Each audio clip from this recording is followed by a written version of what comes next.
मेरे से ये भार नहीं उठ सकता तुम्हारा। और ये भगवान खड़े, चाहे इसको गुरु मानो और चाहे इसको तुम भगवान मानो, इससे दीक्षा ले लो। तो रविदास जी जैसे महापुरुषों ने वो तो अंडरस्टूड, समझ चुके थे, उन्होंने तो तुरंत उस मालिक की शरण ग्रहण कर ली। पीपा जी ने भी ग्रहण कर ली। बाकी वो ऋषि लोग तो वक्ता हो गए थे, उनके प्रशंसक हो गए थे, उन्होंने न्यारी अपनी दुकान खोल ली, वो नहीं माने। इसी कारण से ये बात बिगड़ी रही, क्योंकि आम जनता शिक्षित नहीं थी। अब क्या बताते हैं परमात्मा, अवधू पार ब्रह्म पद न्यारा, अवधू पार ब्रह्म पद न्यारा। कि उस एक तो होता परब्रह्म, एक होता पार ब्रह्म। परब्रह्म और पार ब्रह्म में बहुत अंतर है। पर माने नेक्स्ट, दूसरा। जैसे ब्रह्म ये ज्योति निरंजन है, परब्रह्म ये अक्षर पुरुष सातसंग ब्रह्मांड का मालिक है।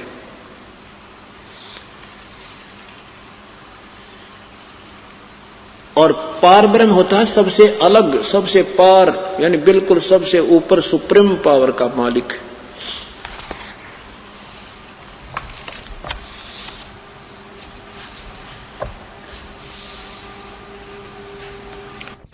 तू जोड़े अलख से यारी। अलख, अलख माने अव्यक्त, जिसको कोई देख नहीं सकता और वो साकार में है। जैसे गीता जी के अध्याय नंबर 7 के मंत्र नंबर 24 में कहा है कि 25 और 24 में कहा है कि मैं अव्यक्त हूं और मुझ इस अव्यक्त को ये व्यक्त मान रहे होंगे। ये कृष्ण मानते, मैं कृष्ण नहीं हूं, क्योंकि मैं बोल रहा हूं श्री कृष्ण में, इसलिए कृष्ण मान रहे होंगे।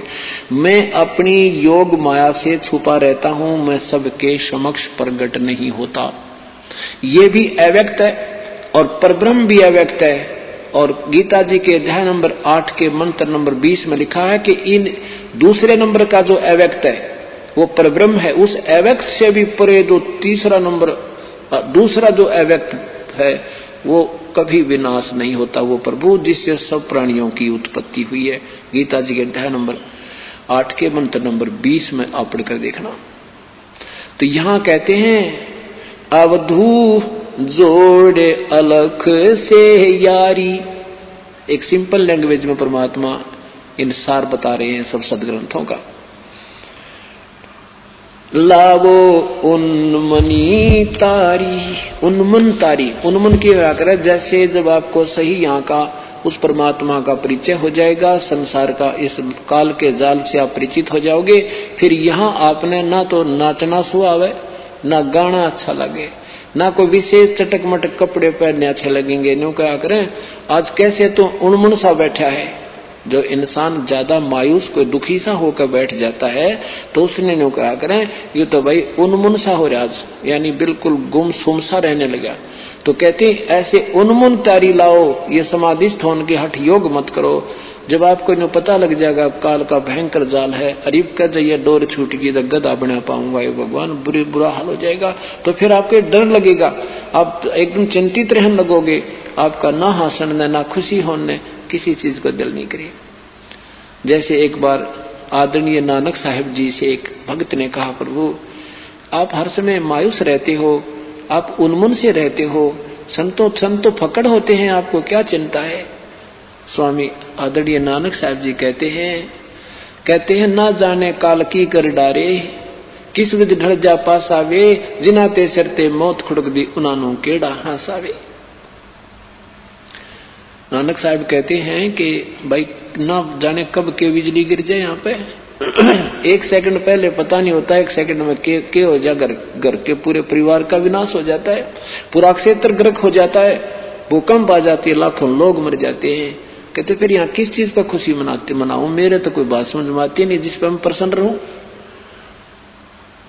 ना जाने काल की कर डारे, किस विध ढल जा पासावे, और जिनाते सरते मौत खुड़क दी उनानू केड़ा हंसावे। तो यहाँ गरीबदास जी संकेत कर रहे हैं कि ऐसे लोला उस मालिक में, ये भगवान इस जीवन समाप्त होने से पहले यू काम बन जावे जिसके लिए हम आए हैं। इसको कहते हैं समाधिस्थ होना। ये मेडिटेशन है हमारा, इसको सहज समाधि कहते हैं। वह उसकी चाह, उसका वो प्राप्ति की लगन हटे ही नहीं दिल से। जैसे टेंशन होगी या टेंशन बनाओ, चिंतन इसी को कहते हैं, इसी को चिंता कहते हैं। चिंता तो सतनाम की और न चिंता दासे, जो कोई चिंता नाम बिना वही काल की फांस। तो उस भक्त ने पूछा कि प्रभु क्या आप कभी प्रसन्न नहीं होते? होता हूं मैं, खुशी बनाता हूं। साध मिले साड़ी शादी होंदी, विछड़ जा दिलगीरी वे, अख दे नानक सुनो जहाना मुश्किल हाल फकीरी वे।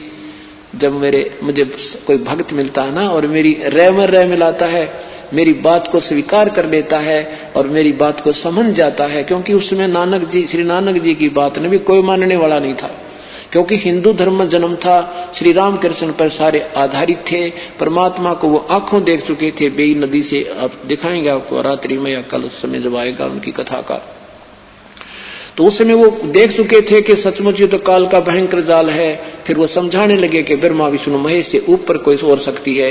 उन्होंने गीता जी के जो परमात्मा ने उनको 7 श्लोक पूछे थे कि इस गीता जी को आप नित्य पढ़ते हो, इन 7 श्लोकों का उत्तर दो। तो नानक साहब को वो बात समझ में आई, तो फिर वो 7 श्लोक सिलेक्ट कर लिए गीता जी में, और किसी भी ऋषि महात्मा के पास जाते थे, इन 7 श्लोकों के विषय में पूछते थे, सारे फ्यूज हो जाते थे, किसी को उत्तर नहीं आता था।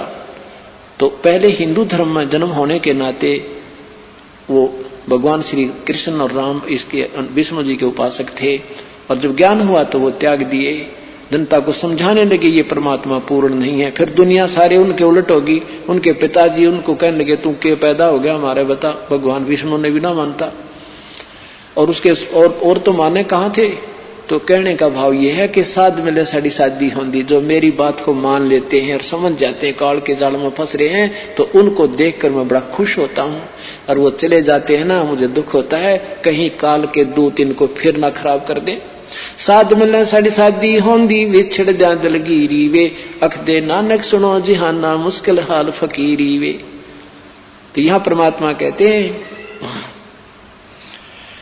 अवधू जोड़े अलख से यारी, और लावो उन्मनी तारी। उन्मनी तारी माने लो, उसमें उन्मन लो लगा लो, ले लगाओ उसमें। अंत कोट प्रसिद्ध परेवा जाके जिसके अग नाचे, सुर नर मुनिजन गंधर्व ज्ञानी इच्छा बीज को बाचे। ब्रह्मा विष्णु महेश भंडारी लोकपाल त्यों देवा, इंद्र कुबेर वरुण धर्मराया करें तास की सेवा। ये ब्रह्मा विष्णु महेश भी उसी से ये शक्ति प्राप्त होकर यहाँ के भंडारी बने फिरे, और ये सब उसी की पूजा करते हैं। प्रसिद्धि पूर्ण पटरानी ब्रह्म जोगनी माया, अंत कोट अवतार तास के ये करता हो आया। आसन बसन बैरागर मुक्ता बहुविध नाच नचावे, संतों के तो दासी होवे साकट को भरमावे।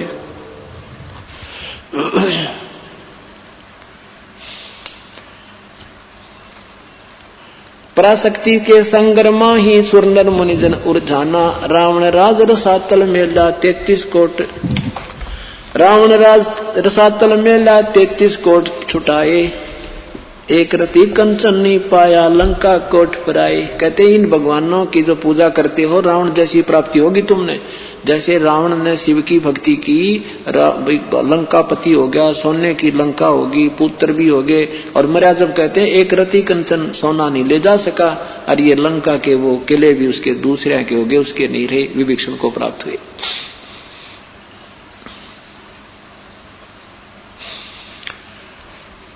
पल में हंसा पारिंग होवे, छन में छार उड़ावे, गरीब दास करता की बाजी, भेद नहीं कोई पावे।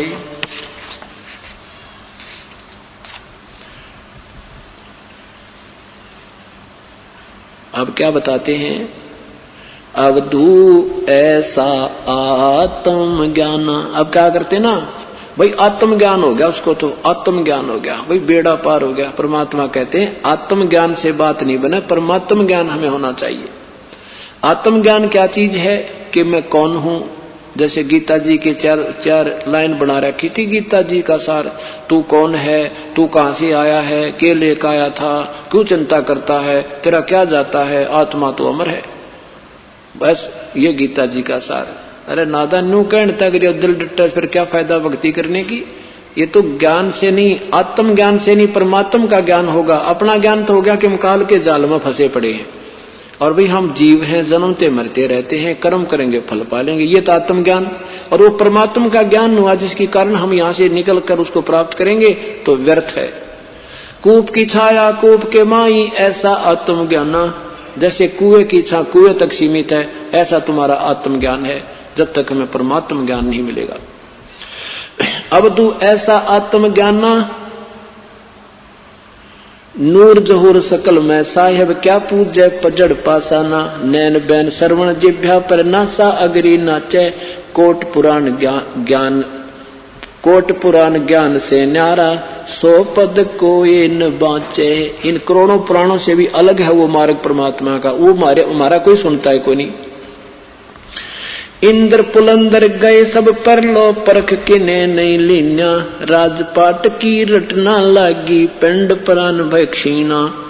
ब्रह्मा शंख असंख गए, ब्रह्मा शंख असंख गए, ये शंभु पद्म करोरी, इंद्र कुबेर गए बालू समय, ये विष्णु बाह जोड़ी। कितने गए कहते हैं, असंख्य ब्रह्मा मर गए, करोड़ों पद्म करोड़ ब्रह्मा विष्णु शिव जी मर गए और विष्णु जी की गिनती नहीं। पराशक्ति परलो के बाही, ये हो रहा आवन जाना। ये तुम्हारी यहाँ की जो जितनी भी शक्ति है, पराशक्ति जो पार ब्रह्म के पास जो है पराशक्ति है, कहते वो भी अंत में वो सारा विनाश हो जाएगी। पराशक्ति परलो के माही, हो रहा आवन जाना, अजर अमर अविनाशी, अवगत शब्द अतीत अमाना। अंत कोट अनभय अर्धंगी, अनहद नाद बिलाना, सकल रूप परलो के माही, रहन मूड न ज्ञाना। पारस लो कला उसकी ही है, चंद सूर मठदारी, कच्छ मच कूरम शेष लगे, वो परलम परले करत मुरारी। अब हम मुरारी शब्द से संबंधित हो गए कि श्री कृष्ण जी हैं। मुरा माने राक्षस, अरी माने शत्रु। कबीर परमात्मा मुरारी है वास्तव में। ये हमारे पापों का भी शत्रु है, अंगहारी पापों का शत्रु, बंभारी बंधनों का शत्रु, ये वास्तव में मुरारी है। अब हम जैसे विष्णु का अर्थ है सब सारी सृष्टि का पालन करता, सबका सर्वव्यापक, तो कबीर परमात्मा वास्तव में विष्णु है। जैसे होम मिनिस्टर सेंटर का भी होता है और होम मिनिस्टर स्टेट का भी होता है। तो यहां हम अभी अज्ञान है, बालक हैं भक्ति मार्ग में।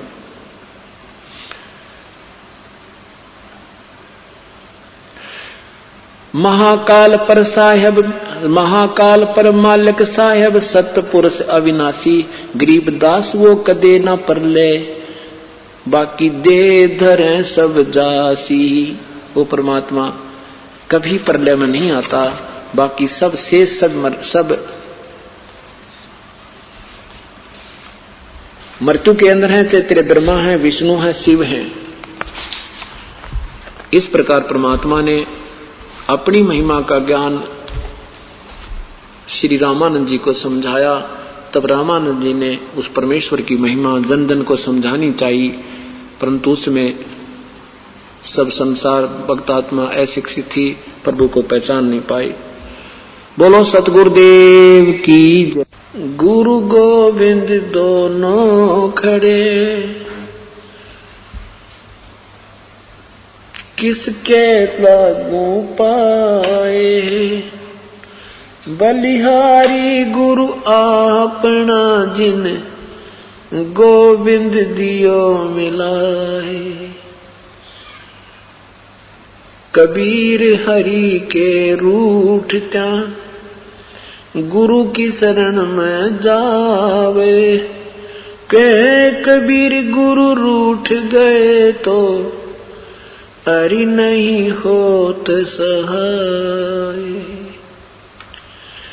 गुरु मानुष कर जानते,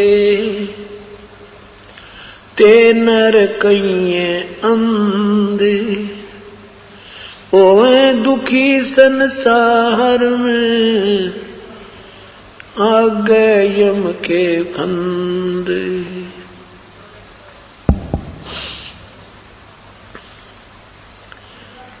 परम पिता परमात्मा पूर्ण ब्रह्म सारी सृष्टि के रचनहार कुल मालिक कबीर परमेश्वर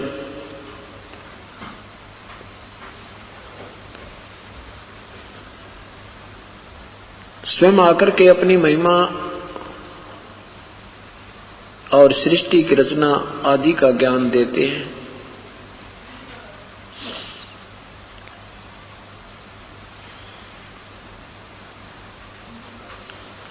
परमेश्वर की महिमा जो उन्होंने स्वयं आकर बताई थी, अपनी महिमा आप ही, उसी की जानकारी के लिए ये 7 दिवसीय सत्संग चल रहा है।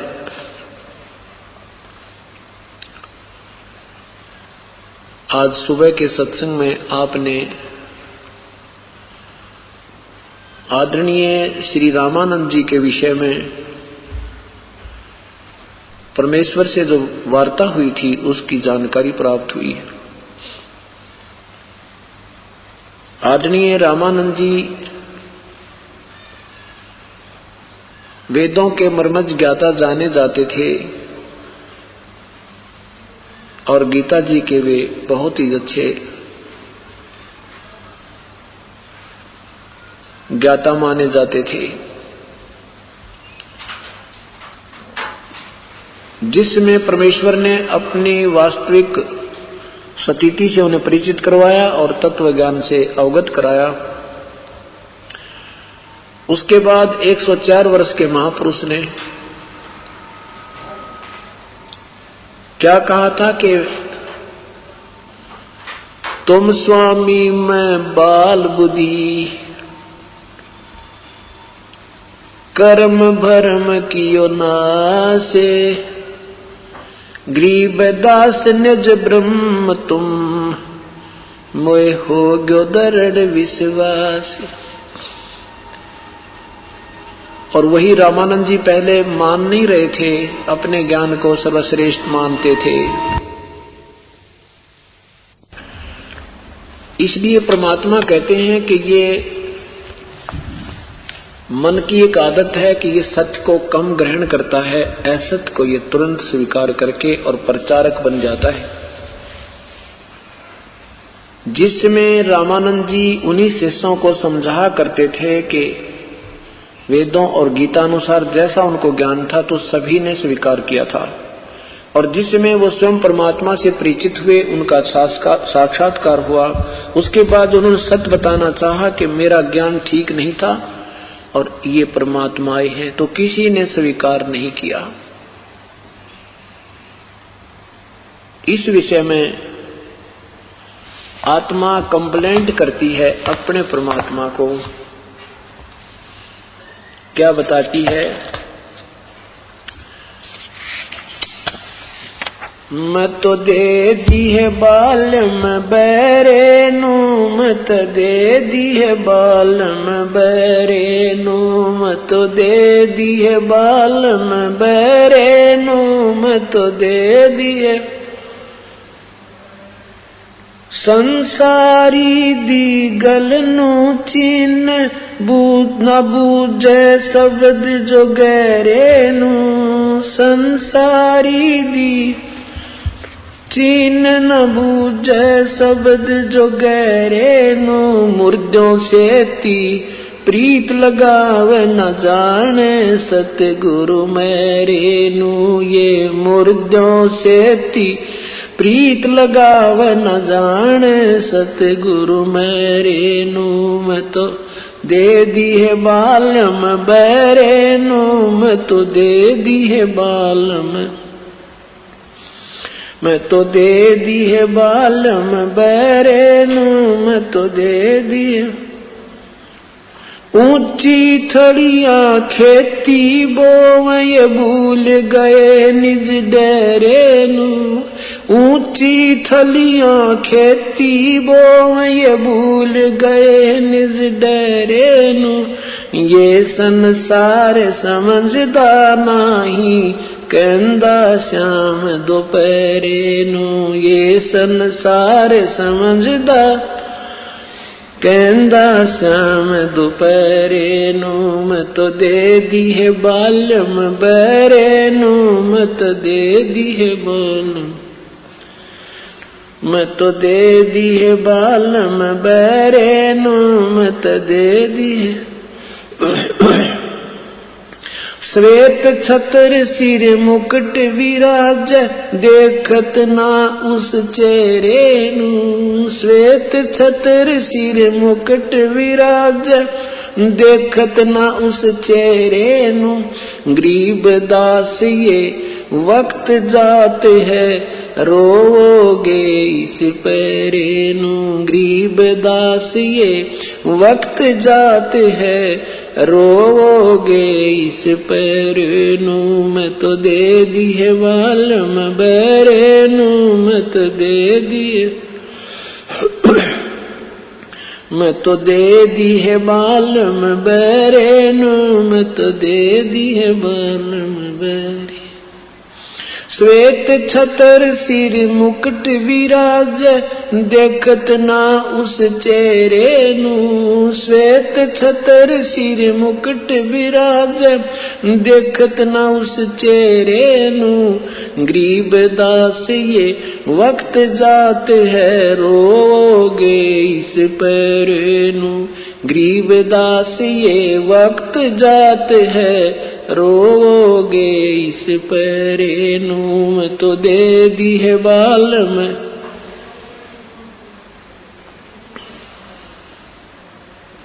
सत साहिब क्या कहना चाहते हैं आदरणीय गरीबदास साहिब जी? ये मन जो है ये काल का एजेंट है और इस मन को ही साथ लेकर के हम प्रभु प्राप्ति कर पाएंगे। अब इसको ज्ञान दिया जाएगा जिसके माध्यम से आत्मा समझेगी और जिसमें आत्मा तत्व ज्ञान से परिचित हो जाएगी फिर ये मन की अटकलों में नहीं आएगी। फिर ये समय समय पर मन की बकवादों को टोकना शुरू कर देगी। फिर ये मन इसका सहयोगी हो जाएगा। अब क्या हो रहा है? कहते हैं कि ये आत्मा कहती है प्रभु मैं तो इस बहरे के साथ जोड़ दिया आपने। ये काल कैसे, ये मन कैसे बहरा है, इसको परमात्मा के विषय में कोई ज्ञान बतावे। प्रथम तो ये सुनकर प्रसन्न नहीं, और कोई ऐसे सुना दे वहां ऐसे रागनी कंपटीशन होएगा तो ये पूछेगा कब होएगा, क्या समय है उसका, अब जरा सुनना। और कोई कहे भाई परमात्मा का सत्संग हो रहा, करना पे घटाल जाएगा, भाई समय नहीं है सत्संग में, दो थाली रोज व्यर्थ के व्यक्ति होते हैं वही जाते हैं या बूढ़े बाढ़े जाया करते हैं, हमें समय नहीं है। और उधर बकवादों में सारा काम छोड़ के चला जाओ। ऐसे ही जब ये भक्तजन पूजा पर लगते हैं, शास्त्र विधि त्याग का मनमानी पूजा में कोई कुछ भी संकेत कर दे उसी को स्वीकार कर लेते हैं। जैसे ये दास पहले हनुमान जी का पुजारी हुआ, फिर किसी ने कहा कि गीता जी का नित्य पाठ कर ले तो बहुत लाभ होता है, वो गीता जी का पाठ शुरू कर दिया। फिर कहीं बताया वहां जाना है, वैष्णो देवी उस नैना देवी के चक्कर लगाया हुआ है, उधर तो बड़ा आनंद आता है। ऐसे उनको स्वीकार करते गए। मंगलवार का व्रत कर ले वह बहुत अच्छा होता है, वो भी स्वीकार कर दिया। और फिर कोई ये कहे कि ये साधना ठीक नहीं है, और ये देखो गीता जी में भी लिखा है, ये वेदों में भी प्रमाण है, ये त्याग कर ये कीजिए। मन नहीं मानता और वो सब मान लिया। कहीं पर 4 ईंटें लगी हुई होती थी, कोई धार्मिक स्थल बना दिखा था, वहां भी मन ये आत्म ऐसे नतमस्तक होने को दिल करता था, क्योंकि हमारे अंदर पिछले जन्म के संस्कार थे प्रभु के। और अब जब इनसे हटाने की चेष्टा की तो मन बगावत करने लगा। तो पहले किस आधार से माने थे? ऐसे ही देखा देखी, और इस मन का स्वभाव है कि ये गलत चीज को तुरंत स्वीकार करता है। इस उद्देश्य में परमात्मा उदाहरण अर्थ बता रहे हैं कि संसारी दी गल नू चिन्ह नहीं बूझे शब्द जो गहरे नू। ये तत्व ज्ञान के विषय में ज्यादा सिर में दर्द जो मन नहीं करता। और संसारिक व्यवहारिक आदमी कोई कह दे कि वहां झाड़ा लगता है और जाते ठीक हो जाता है, वहां एक तालाब में स्नान करने से मुक्ति हो जाती है, ऐसे वहां गया में जाने से सब पाप कट जाते हैं, तो वहां तुरंत चल पड़ता है, कोई आना कहानी इसको नहीं बनती। तो यहां कहते हैं संसारी दी गरनु चीने, संसारिक लोगों की बातों को तो स्वयं तुरंत मान लेता है और नहीं बुद्ध शब्द जो गहरे नु, गहरा मीन तत्व ज्ञान के विषय में ये नहीं ज्यादा इंटरेस्ट लेता।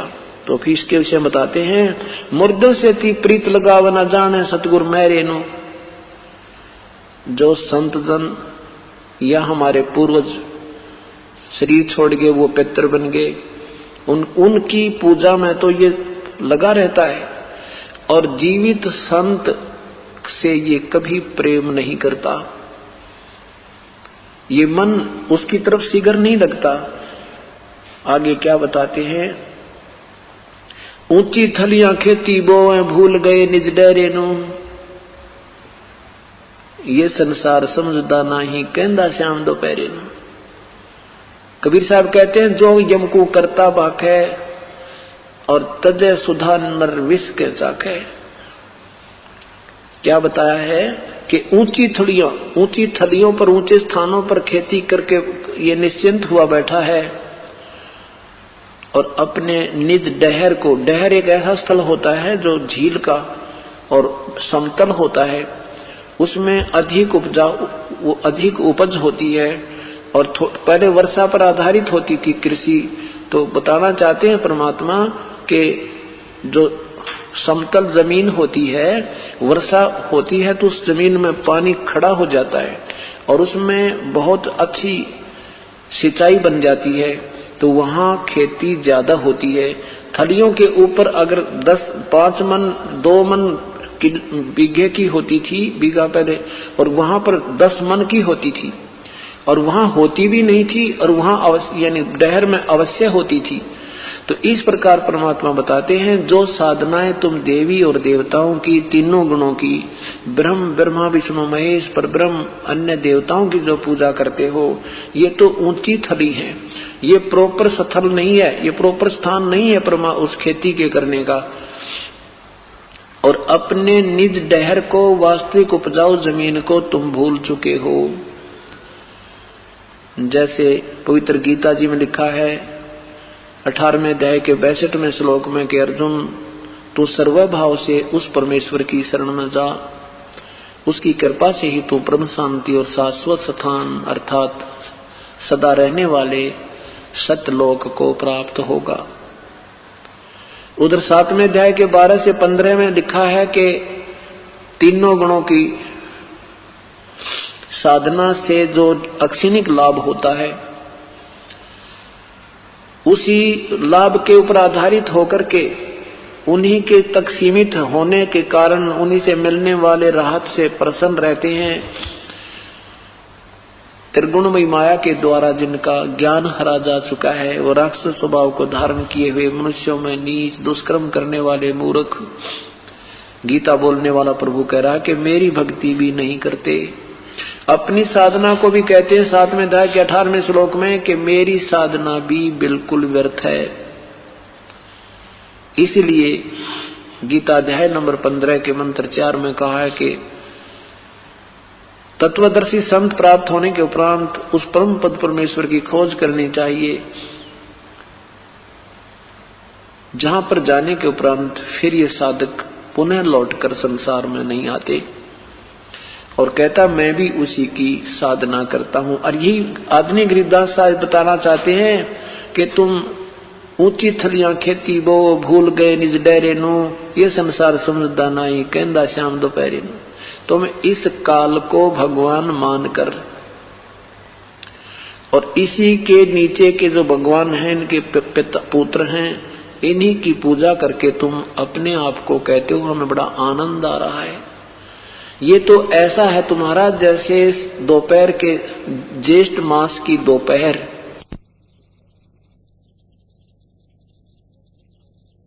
और तुम कहते हो आनंद आ रहा है, शाम है ये।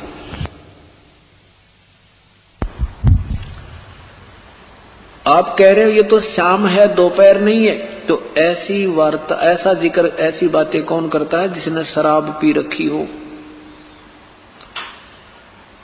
तो हमारे को काल ने इस ब्रह्म और ब्रह्मा विष्णु महेश तक की साधना से मिलने वाले जो लाभ की भांग पिला रखी है, यही तक का हमें ज्ञान देकर सीमित किया हुआ है। क्या कहते हैं? कबीर ये माया अटपटी, कबीर ये माया अटपटी, सब गट आन अड़ी, किस किस को समझाऊं ये कुएं भांग पड़ी। परमात्मा कहते हैं किस किस न समझाऊं, या तो कुएं भांग पड़ी। एक कुएं में, गहरे कुएं में अधिक भांग डाल दी जावे, जो उस पानी को पी लेगा वो एक जैसी बोली बोलेंगे, सारी एक जैसी गतिविधि होती है उनकी। तो यहां परमात्मा यही बताना चाहते हैं कि हम कहते हैं ये परमात्मा पूजा के योग्य नहीं है, इनसे तुम्हें पूर्ण शांति और पूर्ण मोक्ष प्राप्त नहीं हो।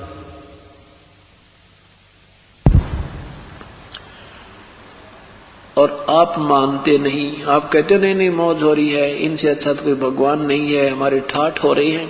और ये जो वर्तमान में आपके जो संस्कार अच्छे चल रहे हैं, ये पूर्व जन्म की कमाई ही आप अब इस्तेमाल कर रहे हो, प्रयोग कर रहे हो।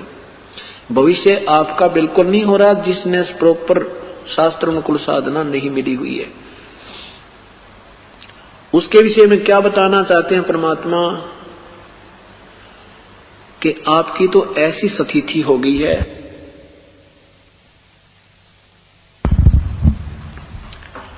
कि जैसे कोई रिश्तेदार कोर्ट में मिलता है दूसरे रिश्तेदार को, कुदरती दोनों ही उस कोर्ट में पहुंचे हुए होते हैं, एक दूसरे से मिलते हैं, पूछते हैं कुशल मंगल, तो कहते हैं हाँ जी मौज हो रही है, बिल्कुल ठीक ठाक है। अब कोर्ट में और ठीक ठाक व्यक्ति नहीं जा सकता, महा दुख ही जाता है। और फिर भी कहते हैं ठीक ठाक है, मौज है, एक केस हो गया था, ऐसे ऐसे आपत्ति आई है थोड़ी। और जब तक वो हाथ मिलाए हैं, हाथ मिलाया है, इतने ही ठीक ठाक कहा है, हाथ हटते ही जाता हूं, वकील आने वाला है, गवाह पता नहीं आए हैं कि नहीं, देखो आज सुनवाई है, क्या होगा। इतना ठीक ठाक है। परमात्मा कहते हैं कि कोर्ट में ठीक ठाक का मतलब ही नहीं होता। और फिर भी हमारी आदत बन गई है ठीक ठाक कहने की, बाकी ठीक ठाक कोई नहीं, मंगल कुशल किसी की नहीं। यहां पर फिर कोई रिश्तेदार मिलता है, कोई मेडिकल में कोई एडमिट हो गया कोई रिश्तेदार, तो जाते हैं पूछते हैं कुशल मंगल है, कहाँ मौज हो रही है, बालक तो मरण हो रहा है, बहुत ज्यादा तकलीफ है। और फिर भी कहते हैं बाकी ठीक ठाक है। परमात्मा कहते हैं मेडिकल में ठीक ठाक का मेल कौन सा होता है। तो हमारी आदत बन गई, क्योंकि हमने वो ठीक ठाक ठिकाना पाया नहीं, हमने वो स्थान मिला नहीं जिसको हम सुख कह सकते हैं।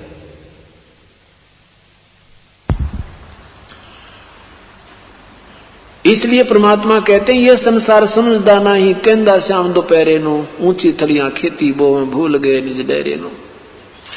उस परमेश्वर का सतलोक में स्थिति बताते हुए परमेश्वर की बताते हैं, सवेत छतर सिर मुकुट विराज है। परमात्मा सह शरीर है, उसका नाम कबीर है। और उस परमात्मा के वहां सतलोक में एक बहुत बड़ा सफेद गुम्मट, बहुत सुंदर, उसके बीच में परमेश्वर विराजमान है। और सफेद उनके ऊपर मुकुट पहना हुआ मालिक ने, और ऊपर सफेद ही छत्र तना हुआ है। और उनमें से ऐसी सफेद रोशनी किरण निकल रही है उस मालिक की। तो कहते हैं श्वेत छतर सिर मुकुट विराजे देखत ना उस चेहरे नु, और गरीबदास ये वक्त जाते रोगे इस पैरे नु, कि ये समय तुम्हारा मनुष्य जीवन एक बार हाथ से छूट गया तो फिर कहते हैं इस समय को रोया करोगे। अब तो तुम मनमानी पूजाएं करके अपने आप को निश्चिंत मान रहे हो और ऊपर से घूटी सूटी लगाते हो, विकार त्याग नहीं रहे हो और साधना करने की भी एक रीस कर रहे हो, ये कभी सफल नहीं हो सकती। गरीबदास ये वक्त जाता रोगे इस पैरे नो, मानो शरीर एक बार हाथ से छूट गया तो पशु बनकर कष्ट उठाओगे। फिर क्या बताते हैं,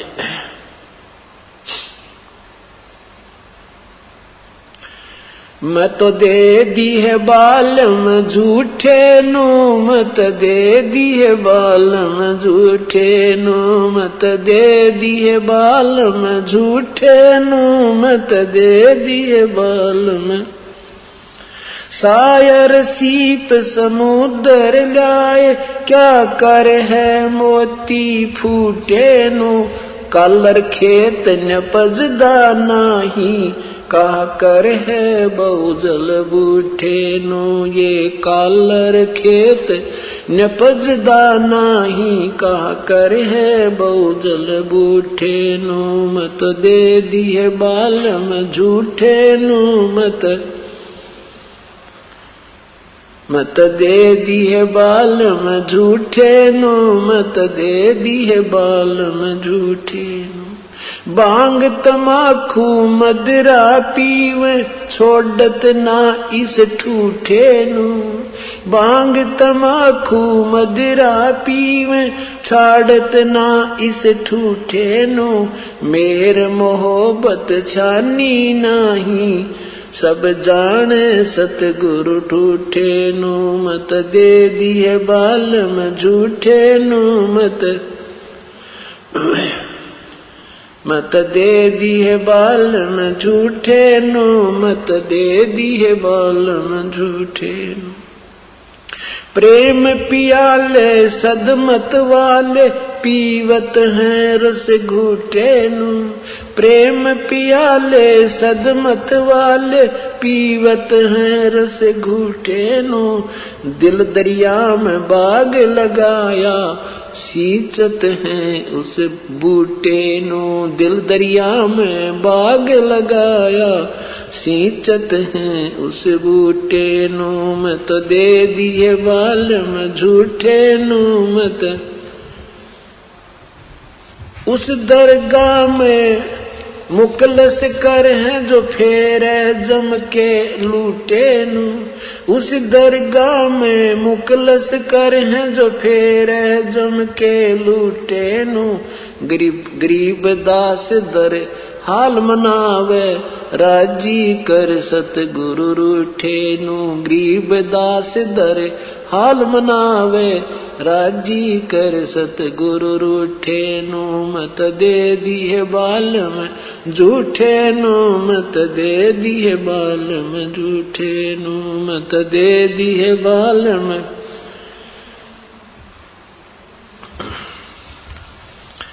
अब क्या बताना चाहते हैं आदरणीय गरीबदास साहिब जी के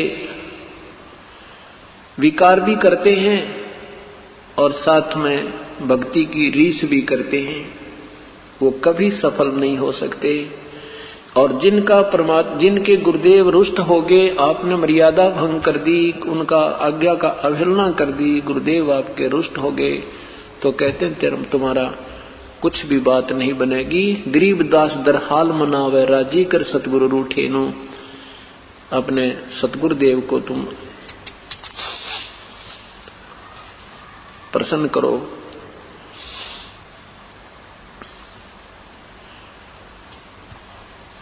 झूठा मीन ये काल जो है सत्य को स्वीकार करके प्रसन्न नहीं है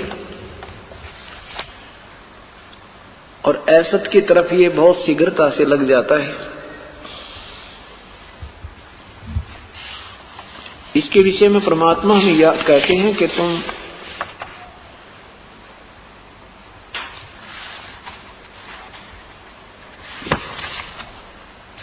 सत भक्ति कीजिए और इस बनावटी साधनाओं को इनको त्याग दीजिए।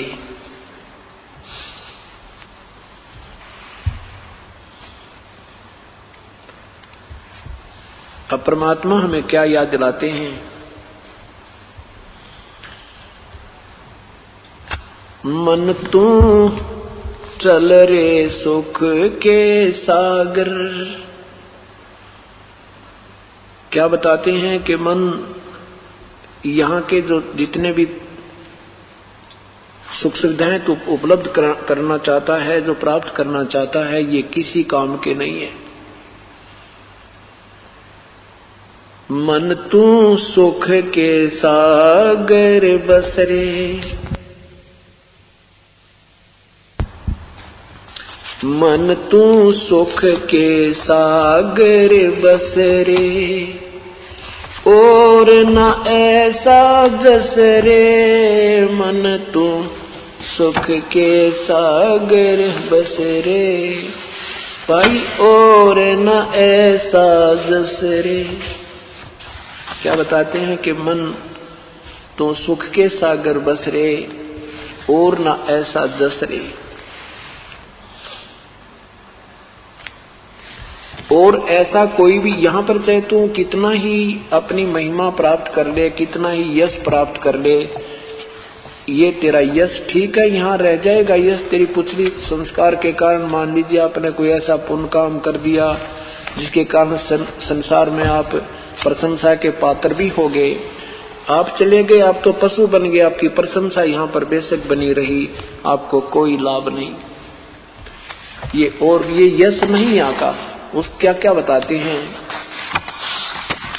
कि आप कितना यश प्राप्त कर सकते हो और क्या क्या कौन कौन यहां महापुरुष होकर चले गए। मन तो सुख के सागर बसरे, और न ऐसा जसरे। सुख का सागर, सतलोक को सुख का सागर कहा है। सुख सागर की डेफिनेशन बताते हुए कैसे समझाया है आदरणीय गरीबदास साहिब जी ने कि जैसे यहां कभी कभी आती है ऐसी एक तरंग, एक हिलोर उठती है मन में, वो होती है कुछ समय के लिए। ऐसी लहर उठती है कि जैसे अपना कोई दुश्मन भी हमने क्यों ना मान रखा हो, उसके प्रति भी द्वेष नहीं आता,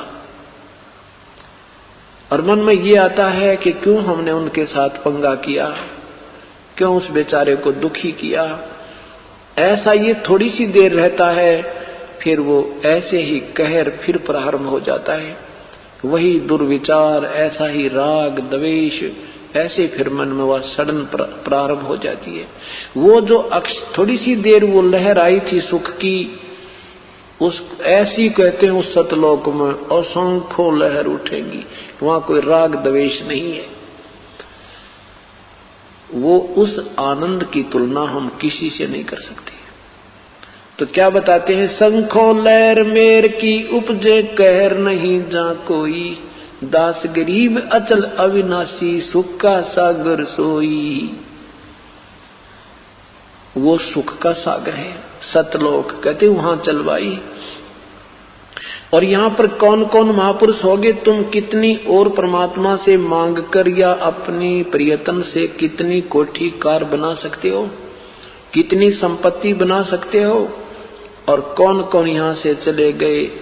क्या बताते हैं, सर्व सोने की लंका होती रावण से रणधीरम, एक पलक में राज विराजी जम के पड़े जंजीर में। मन तो सुख के सागर बसरे, भाई और न ऐसा जसरे। सर्व सोने की लंका होती रावण से रणधीरम, एक पलक में राज विराजी, राज्य से विहीन हो गया एक सेकंड में, और फिर काल के पड़े जंजीरम, नरक में ठोक दिया गया। और रावण जैसी सुविधाएं आप प्राप्त भी नहीं कर सकते, चाहे कितना प्रयत्न कर लेना, और उसके पास भी कुछ नहीं रहा। इसलिए परमात्मा ये याद दिलाना चाहते हैं कि जो मालिक ने तुझे दिया है, तेरा संस्कार है, उसको उसी में तू प्रसन्न रहे, और यहां से इच्छाओं को कम कर, तब तेरी भक्ति सुचारू चलेगी। और फिर भी तुझे कोई दिक्कत आएगी तो मैं तेरे साथ हूं। परमेश्वर कहते हैं मैं तेरे साथ हूं। जैसे पिता को, माता पिता को बच्चों के विषय में सब ज्ञान होता है कि अब सर्दी आने वाली है, इसको किस चीज की आवश्यकता, वो पहले तैयार कर देते हैं। ऐसे ही जब हम परमात्मा के हो चुके हैं, समर्पण कर चुके हैं, इनकी हमने शरण प्राप्त कर ली है, अब उस मालिक ने देखना है कि मेरे बच्चों के ऊपर किस प्रकार की आपत्ति आने वाली है और कैसे मैंने इनका प्रोटेक्शन करना है। क्या बताते हैं,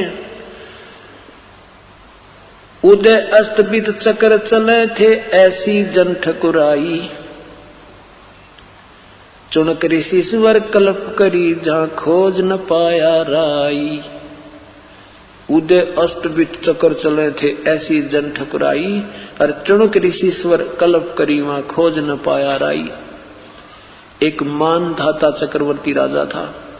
पूरी पृथ्वी पर जिसका शासन हो उसे चक्रवर्ती यानी ऑल राउंड ओवरऑल कंट्रोलर यानी किंग कहते थे, वो महाराजा कहलाता था। तो उसकी 72 सोनी सेना थी, 72 सोनी, 72 करोड़ समझो। और उसने पूरी पृथ्वी पर यह देखने के लिए कि मेरी प्रभुता को किसी ने अस्वीकार तो नहीं कर दिया है, मेरी गुलामी को किसी ने अस्वीकार तो नहीं कर दिया किसी छोटे नवाब ने, उसके लिए वो एक घोड़ा छोड़ते थे, उसमें एक पोस्टर लगा देते थे, उसके गले में बांध देते थे, साथ में सैनिक छोड़ देते थे 1500, और उसमें लिखा होता तो जिसने राजा की प्रभुता स्वीकार ना हो तो वो घोड़ा पकड़ ले और युद्ध के लिए तैयार हो जा। राजा के पास 72 अक्षौणी सेना, ये साथ लिख दिया जाता था। पूरी पृथ्वी पर घूमकर आ गए, किसी ने वो घोड़ा नहीं पकड़ा। एक चुनक नाम के ऋषि थे जो वेदों के अनुसार साधना कर रहे थे, हजारों वर्षों से बैठे थे, ओम नाम के जाप से वेदों अनुसार साधना कर रहे थे। उन्होंने सैनिकों से पूछा भी क्या बात है, कहां घूम कर आए हो, इस घोड़े पर क्यों सवार नहीं कोई भी। सैनिकों ने बताया कि राजा मानधाता चक्रवर्ती का घोड़ा है, ये बैठने के लिए नहीं होता। पूरी कहानी बताई उनको। तो ऋषि के मन में ये आ गया कि राजा को अभिमान हो गया है, इसका अभिमान ठीक करना चाहिए। इस दृष्टिकोण से ऋषि ने कहा कि मैं इस घोड़े को पकड़ लूं तो क्या हो जाए। सैनिकों ने कहा रे कंगाल, दाने तेरे खाने के नहीं, और राजा के साथ युद्ध करने को तू करना पड़ेगा तुझे। तो ऋषि ने कहा भी मैं राजा का युद्ध स्वीकार करता हूं। कहने का भाव ये है कि राजा, उस चुनक ऋषि ने अपनी शक्ति से 4 एटम बम बना लिए। राजा ने अपनी सेना के 4 डिवीजन बना करके 18-18 करोड़ की एक बार धावा बोलने के लिए छोड़ दी, और चुनक ऋषि ने उसका सर्वनाश कर दिया। तो यहाँ परमात्मा बताते हैं इस काल के लोक में शांति नहीं हो सकती। यहाँ तुम कितना कुछ भी प्राप्त कर लो, ना जाने कब के बिजली गिर जाएगी। इसलिए याद दिलाते हैं कि उदय अस्त भी चक्र चले थे ऐसी जन ठकुराई। उदय अस्त, जहां से सूर्य उदय होता है और अस्त होता है, यानी पूरी पृथ्वी पर शासन था उसका। चुनक ऋषि सर कल्प करी वहां खोज न पाया राई। विनाश को प्राप्त हुआ, कुछ भी नाथ लगा उसके। तो इस मृत लोक में यही मान बढ़ाई और राग द्वेष, यही आपको मिल सकता है, और कुछ नहीं मिल सकेगा जब तक आप पूर्ण परमात्मा की भक्ति विधिवत नहीं करोगे। दुर्योधन से राजा होते संग इकोतर भाई, 11 अक्षौणी संग चले थी देही गीद न खाई। दुर्योधन जैसे राजा होते और 101 महाबली उसके भाई थे, और कहते हैं 11 अक्षौणी, 11 करोड़ सेना उसकी कमांड थी उसकी। और बताते हैं कि ऐसी दुर्गति होकर मरा कि उसकी देही गीदों ने भी ना खाई, क्योंकि वो माँ के आशीर्वाद से बज्र का हो गया था। इतना कर्महीन था कि किसी पक्षी ने भी उसकी मांस को खाकर दुआ नहीं दी। दुर्योधन से राजा होते संग इकोतर भाई, 11 अक्षौणी संग चले थी देही गीद न खाई। 60,000 सगड़ के होते कपिल मुनीश्वर खाए। एक सपुत्र उत्तान पाद का भाई परमात्म पद पाए। अब क्या बताना चाहते हैं कि राजा सगड़ के 60,000 पुत्र थे। उन्होंने भी ऐसे ही पृथ्वी के ऊपर तालाब बनाने शुरू कर दिए थे और ये एक तालाब, एक बगीची, एक कुआं, ऐसे किसी पुरोहित के कहने से पुण्य उद्देश्य से पूरी पृथ्वी को खोदना प्रारंभ कर दिया। तो पृथ्वी ने भगवान विष्णु से प्रार्थना की। भगवान विष्णु ने इंद्र से कहा कि तू क्या कर रहा है, तेरे शासन काल में एक सगड़ नाम का राजा यज्ञ कर रहा है और तेरी गद्दी को खतरा हो सकता है। क्योंकि उस पुरोहित ने बताया था कि एक तालाब बना देवे, एक बगीचा लगा देवे, एक कुआं बनवा दे, एक प्याऊ बनवा दे, तो उसको एक यज्ञ के तुल्य पुण्य हो जाता है। और इंद्र की पदवी जो है उस यज्ञों के आधार से ही प्राप्त होती है। वर्तमान इंद्र को पद से हटा दिया जाता है यदि कोई अपनी 100 यज्ञ पूरी कर देवे तो इंद्र ने क्या किया कि राजा सगड़ के पुत्रों ने एक घोड़ा ले रखा था। उस घोड़े की गले में लिखा हुआ था कि जिसने हमारे काम में बाधा डाला, कोई हमें बंद करना चाहो इस कार्य से, तो इस घोड़े को पकड़ दे। इंद्र के हलकारों ने, इंद्र के गुप्तचरों ने आकर के रात्रि के समय जब सगड़ राजा के पुत्र सोए पड़े थे, दिन में सारा काम करके, तो उस घोड़े को खोलकर एक कपिल मुनि जी की सांथल का बांध दिया, जांग का बांध दिया। राजा ऋषि अपनी ध्यान मगन थे, उनको पता नहीं चला। उधर से घोड़े की टोह में, घोड़े की तलाश में 60,000 का पूरा टोल चाल पड़ा कि हमारा घोड़ा किसने पकड़ दिया। अब देखा ऋषि के जांग से बंधा हुआ है, तो उन्होंने, ये भाले थे उनके पास, और राजा के ऐसे बराबर में ईखों में, ऐसे पांसुओं में वो भाले चुभो दिए और कहा, कमबख्त खड़ा हो, चोर तूने हमारा घोड़ा चुराया है तो खड़ा हो, हमारे साथ युद्ध कर। अब कपिल ऋषि के वो दर्द हुआ तो उसने आंखें खोली। उसकी इतनी लंबी पलक थी, जमीन पर टिकी हुई थी। ऐसे पलक उठाई क्रोध में और अंदर से अग्नि बाण छूटे। 60,000 सगड़ के पुत्र वहां ढेर कर दिए। परमात्मा कहते हैं, बताओ और यहाँ किसको सुख है, यहाँ क्या चाहते हो तुम।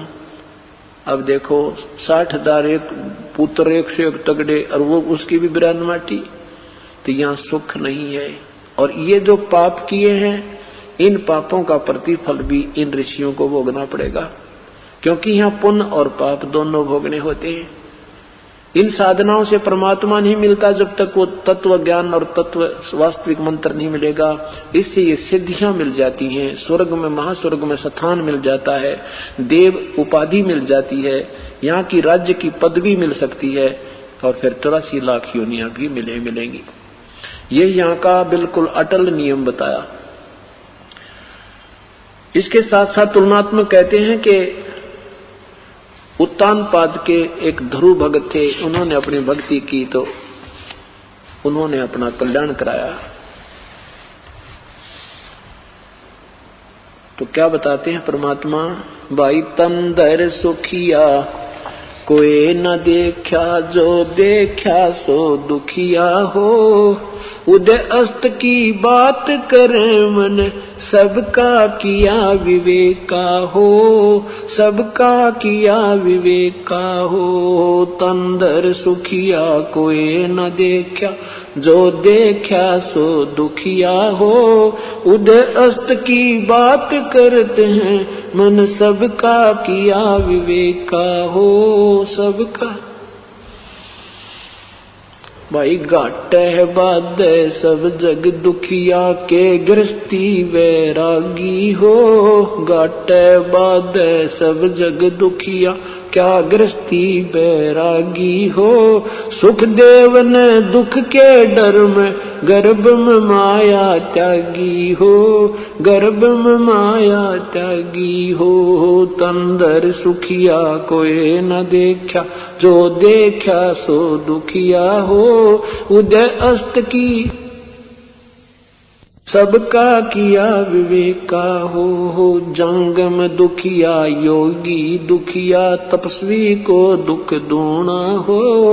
जंगम दुखिया जोगी दुखिया, तपस्वी को दुख दूना हो। आशा तृष्णा सबको व्याप, कोई मैल ना सुना हो, कोई मैल ना सुना हो। तंदर सुखिया कोई न देखा, उदय अस्त की बात करते हैं, मन सबका किया विवेका हो, सबका। भाई साच कहूं तो जग ना माने, झूठ कही ना जाई हो। साच कहूं तो जग ना माने, या झूठ कही ना जाई हो। ब्रह्मा विष्णु ये शिव जी दुखिया, जिन ये राह चलाई हो, जिन ये राह चलाई हो। तंदर सुखिया कोई न देखा, उदय अस्त की बात करते हैं, मन सबका किया विवेका हो, सबका किया विवेका हो। भाई तंदर सुखिया कोई न देखा, जो देखा सो दुखिया हो। उदय अस्त की बात करते हैं, मन सबका किया विवेका हो। भाई सोरपति दुखिया भूपति दुखिया, रंक दुखी बपरीती हो। सोरपति दुखिया भूपति दुखिया, रंक दुखी बपरीती हो। कहे कबीर और सब दुखिया, एक संत सुखी मन जीती हो, संत सुखी मन जीती हो। तंदर सुखिया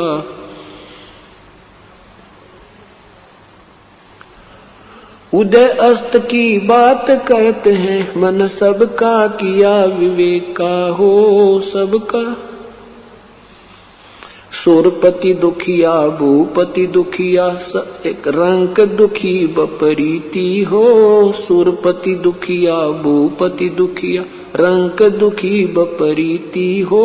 कहे कबीर और सब दुखिया, एक संत सुखी मन जीती हो, संत सुखी मन जीती हो। तंदर सुखिया कोई न देखा, उदय अस्त की बात करते हैं, मन सबका किया विवेका हो, सबका। सत साहिब। तो परमात्मा यही बताना चाहते हैं कि इस पृथ्वी पर भाई 21 ब्रह्मांड में तो हमने कोई जीव सुखी नहीं देखा। आप ब्रह्मा विष्णु महेश को सुप्रीम पावर मानते हो, इन्हीं पर आधारित हो, ये भी बेचारे दुखी हैं। जैसे श्री राम रूप में श्री विष्णु जी आए थे, भगवान श्री राम के जीवन को अगर ध्यान से हम देखें, विवेक पूर्वक अगर विचार करें, तो इंसान का कलेजा मुंह न आवे। छोटे से थे, शादी होते ही वनवास हुआ, वनवास में सीता जी का अपहरण हुआ।